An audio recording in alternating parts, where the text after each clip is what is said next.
Grande parte da poesia de Gregório de Matos, principalmente a satírica, faz alusão à situação entre Brasil e Portugal, contexto em que havia muitas turbulências. No final do século XVII, Portugal estava em decadência e o sistema escravocrata não sustentava a economia. Breve biografia do autor. Gregório de Matos Guerra nasceu em Salvador no dia 23 de dezembro de 1636. Apelidado de Boca do Inferno ou de Boca de Brasa, foi um advogado e poeta do Brasil colônia.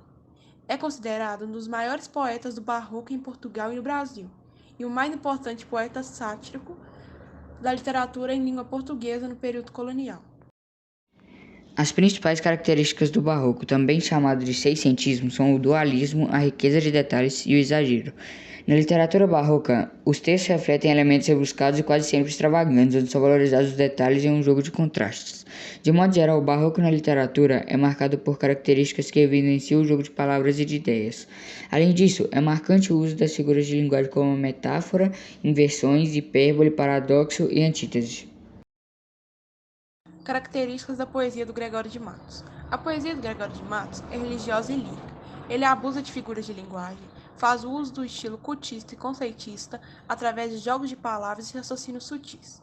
As contradições próprias, talvez de sua personalidade estável, são uma constante em seus poemas, oscilando entre o sagrado e o profano, o sublime e o grotesco, o amor e o pecado, a busca de Deus e os apelos terrenos. É mais conhecido por sua sátira ferina, azeda e mordaz, usando, às vezes, palavras de baixo calão, daí seu epiteto Boca do Inferno. Critica todos os aspectos da sociedade baiana, particularmente o clero e o português. A atitude nativista que disso resulta é apenas consequência da situação da colônia brasileira. Aos afetos e lágrimas derramadas na ausência da dama a quem queria bem. Ardor em firme coração nascido, pranto por belos olhos derramado, incêndio em mares de água disfarçado, rio de neve em fogo convertido. Tu que em um peito abrasas escondido, tu que em um rosto corres desatado, quando o fogo em cristais aprisionado, quando o cristal em chamas derretido. Se és fogo, como passas brandamente, se és neve, como queimas com porfia. Mas aí, quem andou amor em ti prudente? Pois para temperar a tirania, como quis que aqui fosse a neve ardente, permitiu parecesse a chama fria. O poema é composto através de antíteses, figuras de linguagem que aproxima pares de opostos, o que é uma marca da poesia lírico-amorosa de Gregório de Matos.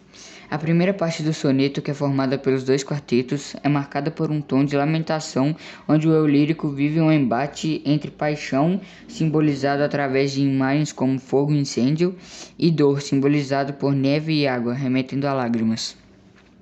Na segunda parte, o eu lírico se indaga sobre a natureza contraditória do amor, fazendo lembrar a lírica do poeta português Camões: amor é fogo que arde sem se ver, é ferida que dói e não se sente. A ideia de que diferença é identidade, presente na poesia amorosa de Gregório de Matos, se faz presente de modo exemplar neste soneto.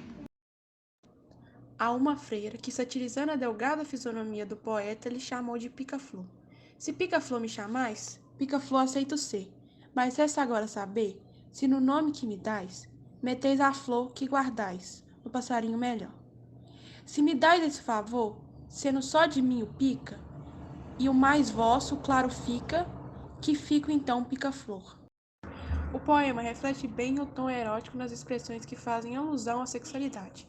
Apresenta as marcas de sensualidade que eram comuns nos poemas do Gregório e que, de certo modo, fizeram diferente, caracterizando como Boca do Inferno. De acordo com estudiosos, Gregório de Matos escreveu esse poema para afrontar uma freira em forma de sátira. Na verdade, esse poema foi escrito como resposta a um comentário feito pela freira, que atribuía a aparência de Gregório com um pássaro beija-flor. Como a Boca do Inferno usa pica-flor para descrever o eu lírico, podemos chegar a importantes interpretações do poema.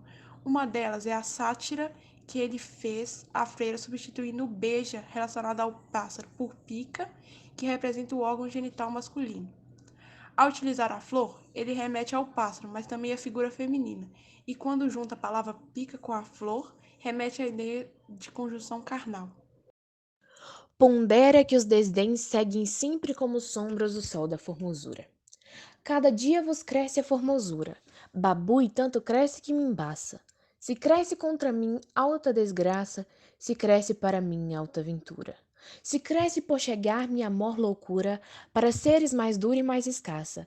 Tal rosto se não mude, antes se faça mais firme do que a minha desventura.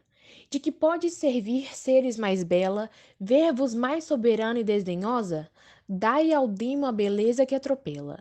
Bendita seja a feia e a arranhosa, que roga, que suspira e se desvela por dar-se toda a troco de uma prosa.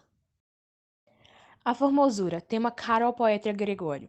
Ele teme e deseja ao mesmo tempo, podendo ser um dilema poético entre desgraça e ventura. O poeta nos dá, então, uma luta poética por manter firme o que passa como brilho efêmero. E a fealdade, diante do desdém do que tem beleza, é a saída do poeta que não se furta à sua aventura carnal e poética, esta que se dá a troco de uma prosa.